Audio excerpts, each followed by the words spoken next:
الحمد لله رب العالمين والعاقبة للمتقين والصلاة والسلام على سيد الأنبياء والمرسلين سيدنا وحبيبنا وقدوتنا محمد بن عبد الله وعلى آله وصحبه أجمعين أما بعد قال تعالى في كتابه المجيد والفرقان الحميد أعوذ بالله من الشيطان الرجيم بسم الله الرحمن الرحيم لقد نصركم الله في مواطن كثيرة ويوم حنين إذ أعجبتكم كثرتكم فلم تغن عنكم فئتكم شيئا وضاقت عليكم الأرض بما رحبت ثم وليتم مدبرين ثم أنزل الله سكينته على رسوله وعلى المؤمنين وأنزل جنودا لم تروها وعذب الذين كفروا وذلك جزاء الكافرين صدق اللہ العظیم۔ معزز حاضرین گرامی قدر، یہاں تک ہم پہنچ گئے تھے مشرکین کا اور دشمنان اسلام کا جو لشکر تھا، جو فورس تھی، وہ حنین کی قریب اوتاس نامی ایک جگہ میں آ کر پڑاؤ ڈال چکی تھی۔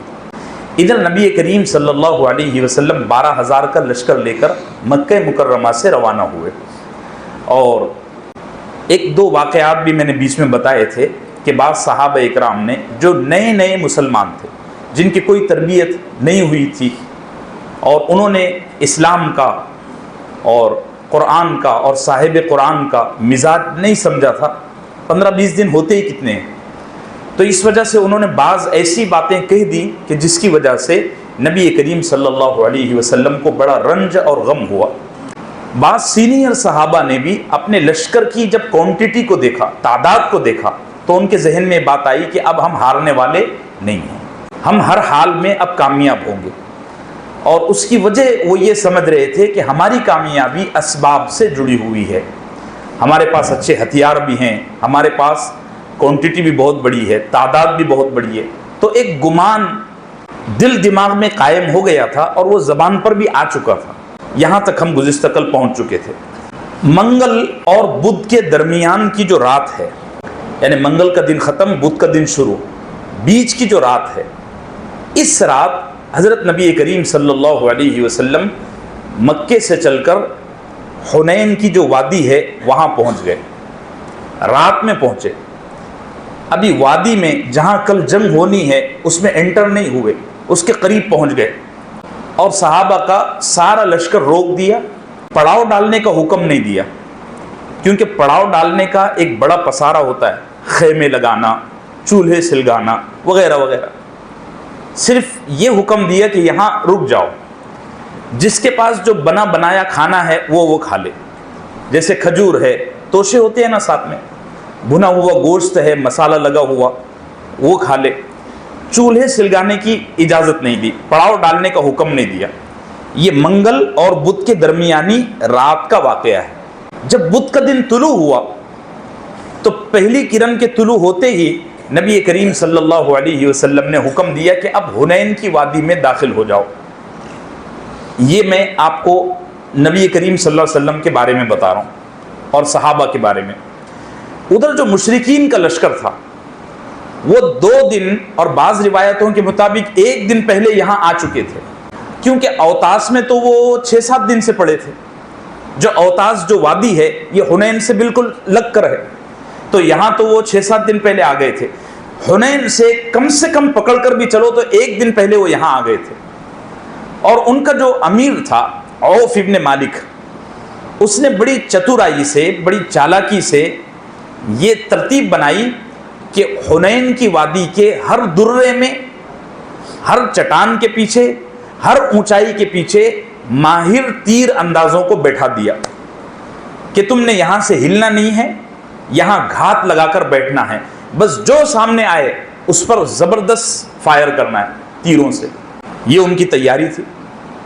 نبی کریم صلی اللہ علیہ وسلم اور صحابہ اکرام مکمل بے خبری میں اس وادی میں صبح سویرے داخل ہو گئے، کچھ نہیں پتا کہ ہمارے آس پاس کی کیا سچویشن ہے، مخالف فوج کی کیا پوزیشن ہے، کچھ نہیں پتا۔ انٹر ہو گئے۔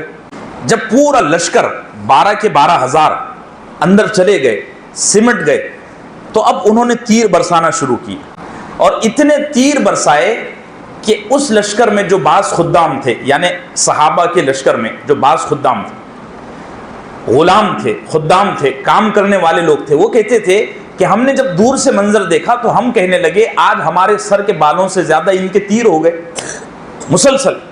اب یہ اچانک حملے سے صحابہ اکرام پوری طرح بکھر گئے اور لشکر میں بھگدڑ مچ گئی۔ 12,000 کا لشکر بے قابو ہو جائے، ان کے ساتھ صرف انسان نہیں ہیں بلکہ ان کے ساتھ گھوڑے بھی ہیں، اونٹ بھی ہیں، خچر بھی ہیں، گدھے بھی ہیں۔ اب انسان جب بھگدڑ ہو گئی تو جانور تو پھر جانور ہے، پورا لشکر بے قابو ہو گیا اور ایسی بھگدڑ مچی کہ ابو سفیان رضی اللہ عنہ جو ابھی مسلمان ہوئے تھے فتح مکہ میں، وہ کہنے لگے ہائے ہائے، مجھے تو اب ایسا لگتا ہے کہ یہ لشکر اتنا بھگدڑ کا شکار ہو گیا ہے کہ اب یہ سمندر کے کنارے جا کر ہی رکے گا، یعنی جدہ بھاگ جائے گا۔ اور وہاں ایک اور شخص کھڑا تھا، وہ بھی نیا مسلمان ہوا تھا، کلدہ اس کا نام، یا بعض روایتوں میں جبلہ اس کا نام ملتا ہے۔ اس نے زور سے تالی بجائی اور کہنے لگا ہاں ہاں ہاں ہاں ہاں، آج محمد کا جادو ٹوٹ گیا، نعوذ باللہ، کیونکہ نیا مسلمان ہوا تھا نا، زور سے تالی بجائی، ہنسا اور کہنے لگا آج محمد کا جادو ٹوٹ گیا، نعوذ باللہ۔ یہ ایک روایت ہے جس کو امام ابن اسحاق نے اپنی کتاب میں نقل کیا ہے۔ اب اسی بھگدڑ کی دوسری داستان صحیح بخاری میں اور صحیح مسلم میں، تینوں آپ کو بتا دیتا ہوں۔ ایک تو عرض کر دیا نا، یہ ابن اسحاق کی ہے اور یہ بھی بہت اوتھنٹک ہے ایک واقعہ۔ دوسرا واقعہ حضرت انس رضی اللہ عنہ جو نبی کریم صلی اللہ علیہ وسلم کے خادم خاص ہیں، وہ بیان کرتے ہیں، وہ کہتے ہیں کہ جب ہم حنین کی وادی میں داخل ہوئے تو ہم نے مشرکین کے لشکر کو اتنا زبردست منظم پایا کہ میں نبی کریم صلی اللہ علیہ وسلم کے ساتھ بھی اور آپ کے بعد بھی کئی جنگوں میں گیا، لیکن ایسا منظم، ایسا ڈسپلن والا لشکر میں نے کبھی نہیں دیکھا۔ اتنی خوبصورت صفیں تھیں اور دائیں بازو اتنے بہترین خیمے لگے ہوئے تھے اور پیچھے عورتیں اتنے مضبوطی کے ساتھ کھڑی ہوئی تھی اور ان کے پیچھے جانور بندھے ہوئے تھے، بہت ہی زیادہ خوبصورت لشکر تھا۔ ہم داخل ہوئے حنین میں، ہم مطلب صحابہ اکرام، وہ کہتے ہیں ہم داخل ہوئے حنین میں، تو ہم جیسے ہی داخل ہوئے نا تو انہوں نے ہم پر دھڑا دھڑ تیر برسانا شروع کر دیے۔ تو حضرت انس بن مالک فرماتے ہیں کہ اتنے تیر برسائے کہ ہم میں کے اچھے بہادر ایک دوسرے کی پیٹھ کا سہارا لینے لگے۔ مطلب کیا کہنا چاہ رہے ہیں کہ اتنی کثرت سے اور اتنی مہارت سے، اتنے نشانے کے ساتھ تیر برس رہے تھے کہ ہم مقابلہ تو کیا کرتے، ایک دوسرے کے پیٹھ کے پیچھے چھپ رہے تھے۔ ہوتا ہے نا پیٹھ کے پیچھے۔ اچھا، ایک بات میں آپ کو شروع سے کہنا بھول رہا ہوں، آج عرض کر دیتا ہوں۔ یہ جو مشرکین کا جو لشکر تھا، اس میں ایک قبیلہ تھا حوازن، میں اس کا نام تو لیا ہوں لیکن اس کی تفصیل نہیں بتایا۔ قبیلوں کی، علاقوں کی کچھ نہ کچھ خصوصیات ہوتی ہیں۔ یہ جو حوازن قبیلہ تھا، اللہ نے اس کو یہ مہارت دی تھی کہ یہ بڑے زبردست تیر انداز تھے اور یہ مشرکین کی طرف سے تھے۔ حضرت انس فرماتے ہیں کہ جب ہم اندر داخل ہوئے میدان میں تو انہوں نے مہارت کے ساتھ ہم پر تیر برسانا شروع کیے۔ اچھا، صرف سامنے سے نہیں، چاروں طرف سے۔ تو کہتے ہیں کہ پہلے تو صحابہ نے ایک دوسرے کی پیٹھ کا سہارا لیا، چھپ رہے تھے، لیکن پھر دیکھا کہ اس سے کام نہیں جمے گا تو پھر صحابہ تتر بتر ہو گئے اور بھگدڑ مچ گئی۔ یہ دوسری روایت ہے صحیح مسلم کی۔ صحیح بخاری کی ایک تیسری روایت ہے، حضرت برا ابن عازب رضی اللہ عنہ سے منقول ہے۔ وہ فرماتے ہیں کہ ہم جب میدان میں داخل ہوئے تو ہم نے وار کیا، جنگ شروع ہو گئی اور پہلے حملے میں ہم کامیاب ہوئے، ٹھیک چل رہا تھا، معاملہ برابر، گھمسان تھی، ٹھیک ہے، لیکن ہمارے حملے کی تاب نہ لا کر مشرکین بکھر گئے۔ تو ان کے پاس مال غنیمت بہت تھا، میں بتا چکا ہوں کہ بہت سارا مال اپنے گھر میں جھاڑو تک دے کر وہ لے کر آ گئے تھے۔ تو ہم نے دیکھا کہ اب یہ تو بکھر گئے، اب یہ قابو میں نہیں آ رہے ہیں، ان کا پیچھے مال ہے، اس کو جمع کرنا شروع کرتے ہیں۔ تو ہم میں سے بڑی جماعت اپنی تلواریں، اپنے تیر، اپنے نیزے، سارے جنگی ہتھیار میان میں ڈال کے مال جمع کرنے میں لگ گئے۔ انہوں نے یہ موقع پایا اور اب تیر برسائے۔ تو اس تیر کے برسانے کی حالت کی وجہ سے، اس پوزیشن کی وجہ سے ہم سب کے سب بکھر گئے اور ہم میں بھگدڑ مچ گئی۔ تین روایتیں میں نے آپ کو سنا دی، ایک صحیح مسلم کی، صحیح بخاری کی اور امام ابن اسحاق کی رحمۃ اللہ علیہ۔ تینوں روایتوں میں ایک چیز کامن ہے، کہ دشمن کے لشکر نے تیر برسائے اور صحابہ میں بگدڑ مچ گئی. تینوں میں دیکھ رہے نا, تیر برسنا اور واقعہ جو بھی ہوا ہو, لیکن یہ دو چیزیں سب میں کامن ہیں. اب ہم یہ دیکھتے ہیں کہ تیر برسنے کے بعد جو بھگدڑ مچی اس کی وجہ سے اہل اسلام پر اور خود نبی کریم صلی اللہ علیہ وسلم پر کیا بیتی. سب سے المناک واقعہ یہ ہوا کہ اس بھگدڑ میں جناب رسالت مآب صلی اللہ علیہ وسلم تنہا رہ گئے. آپ کے ارد گرد جو دستہ رہتا تھا بہادروں کا, مہاجر انصار کا, اہل بیت کا, وہ سارے کے سارے اپنے اپنے میں لگ گئے سب. بعض روایتوں میں آتا ہے کہ مہاجرین اور اس کے علاوہ اہل بیت کے علاوہ آپ کے آس پاس کوئی نہیں رہا, اور جو تھے وہ بھی مقابلے میں تھے, وہ نبی کریم صلی اللہ علیہ وسلم کی دفاع میں اور ڈیفنس میں نہیں تھے. ارے بھائی ظاہر سی بات ہے نا, تلوار کا وار تو روک سکتا ہے, تیر کب کدھر سے آ جائے نہیں بول سکتے. تو اس موقع پر حضرت نبی کریم صلی اللہ علیہ وسلم نے شجاعت کا, بہادری کا مظاہرہ فرمایا, اور آپ اس موقع پر اپنے خچر پر سوار تھے. آپ نے اپنے خچر کو ایڑ لگائی.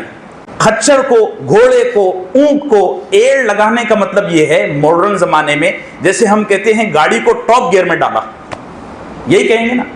تو نبی کریم صلی اللہ علیہ وسلم نے اپنے خچر کو ایڑ لگائی اور آپ ایسے جلال میں, ایسے ولولے میں اور ایسے جذبے میں آئے کہ حالانکہ آپ کبھی شعر کہتے نہیں تھے, اور سورہ یاسین میں وہ آیت بھی ہے کہ ما علمناہ الشعر وما ينبغی لہ, اللہ فرماتے ہیں کہ ہم نے اپنے نبی کو شعر سکھائے بھی نہیں, اور نبوت کے شایان شان بھی نہیں ہے کہ نبی شعر بولے.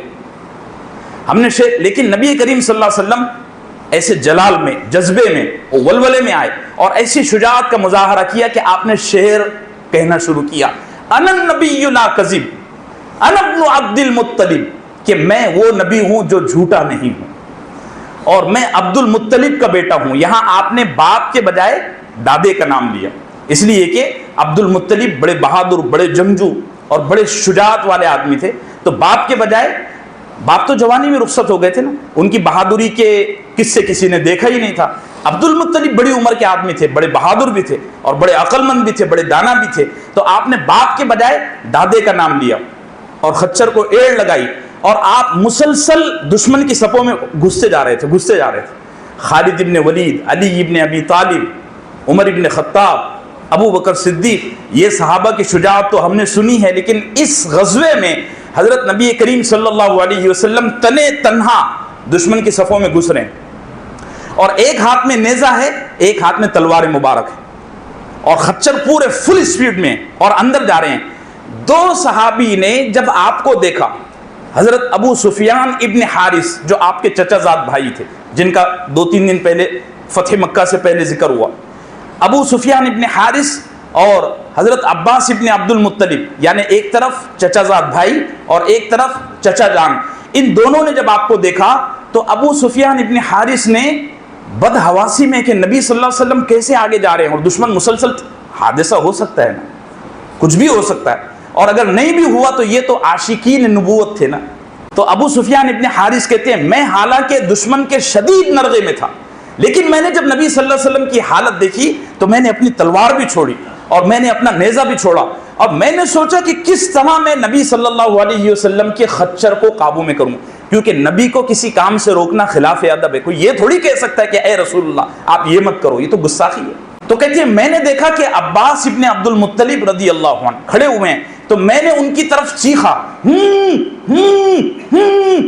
میدان جنگ میں. تو عباس ابن عبد المطلب میری طرف متوجہ ہو کے کہنے لگے کہ کیا کہہ رہے ہو. تو ابو سفیان ابن حارث کہتے ہیں میں نے دانت پیس کر رسول اللہ کی طرف اشارہ کیا کہ یہ دیکھو کیسے جا رہے ہیں, ان پر کوئی حملہ نہ ہو جائے. یہ تو میں الفاظ میں کہہ رہا ہوں, انہوں نے اشارہ کیا.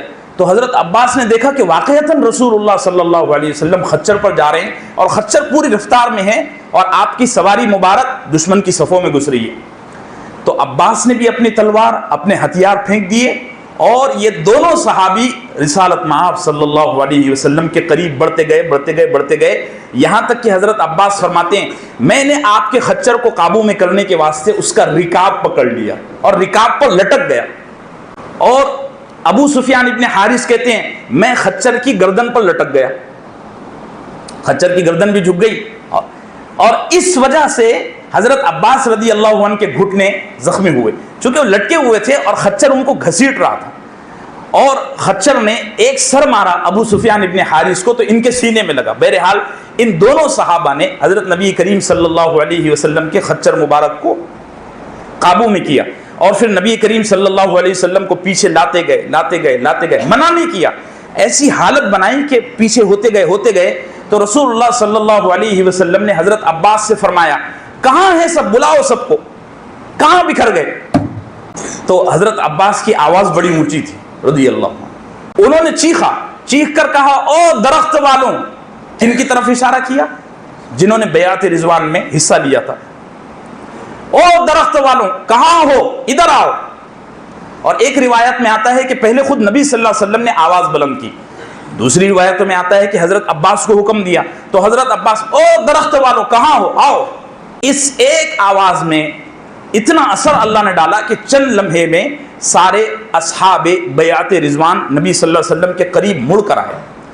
پھر نبی صلی اللہ علیہ وسلم نے حضرت عباس کو حکم دیا کہ اب انصار کو بلاؤ، مسجد انصار والوں کو نہیں، انصاری صحابہ کو رضی اللہ عنہ۔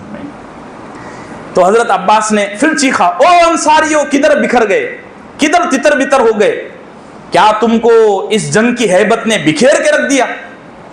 تو انصاری قریب آئے۔ یہ بہت تھوڑا سا عرصہ، میں سمجھتا ہوں 2-2.5 منٹ کی یہ مدت رہی ہوگی، اتنی مدت میں 100 صحابہ حضرت نبی کریم صلی اللہ علیہ وسلم کے چاروں طرف آ کر جمع ہو گئے۔ اب نبی کریم صلی اللہ علیہ وسلم کو ان 100 صحابہ نے پیچھے لینا شروع کیا، یہاں تک کہ آپ میدان جنگ کے بالکل کنارے پر آ گئے، اور پھر یہ 100 صحابہ نے کچھ صحابہ کو نبی کریم صلی اللہ علیہ وسلم کے پاس ٹھہرنے کا حکم دیا، اور پھر یہ اندر بھیڑے، اور پھر گھمسان کی شروع ہوئی، پھر پلڑا بھاری ہو گیا۔ تو نبی صلی اللہ علیہ وسلم نے تبسم فرمایا، اور آپ کے ہاتھ میں جو خنجر اور جو تلوار تھا وہ آپ نے میان میں ڈالی، اور تبسم فرما کر مسکرا کر آپ نے کہا کہ اب چولہا گرم ہو گیا۔ کیا فرمایا؟